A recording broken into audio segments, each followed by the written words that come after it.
السلام عليكم ورحمة الله وبركاته، أسعد الله أوقاتكم بكل خير.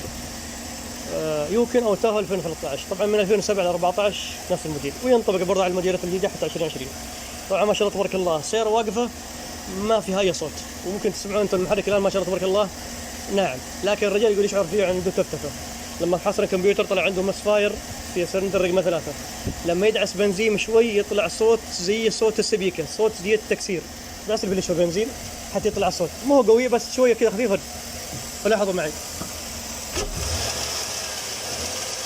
بس هذا الصوت لما احنا بحثنا في اللايف داتا عن طريق المسفاير. لاحظوا عندي هنا رقم 3 الحين يطلع 0 واحيانا يطلع شوف ارقام. هذا اما في سبيكه متكسره او انه في بلف او تكايه قافله او انها فيها ضعف. طبعا لاحظوا القراءه الثانيه، طبعا عندي هنا برضه كلها قراءه 0 الا رقم 3. لاحظوا معطيني هنا قراءه ارقام، هذا اللي فيه مشكله. طبعا هذه ان شاء الله حلها بسيط. اول شيء فك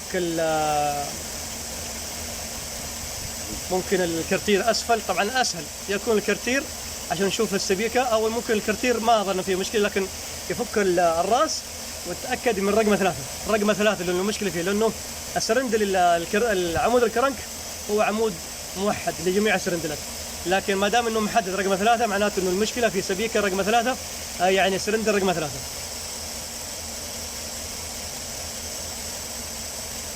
ايضا حتى 7 شوف عندك هنا 7 برضو معطيه رقم 1، يعني عندك هنا رقم 3. طبعا هذا 1 3 5 7، يعني عندك الثاني اللي هنا والاخير.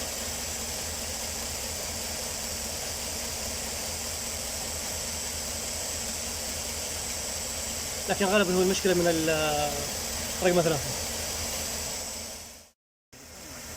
لا طبعا الان اي مشكله في السرندلات ضعف بسيط اللي هو رقم رقمين 3 راح ياثر على اداء المحرك ويسبب له نفضه.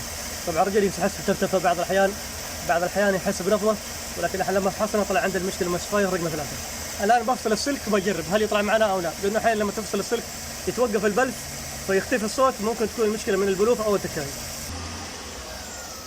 طبعا الاحتمالات الان الوارده فيها ممكن يكون تكايه الكفر حقها مكسور او فيه شطب او انه صار في فضاوه او سبيكه متكسره او يكون البلف او اللي هو صمام البلف.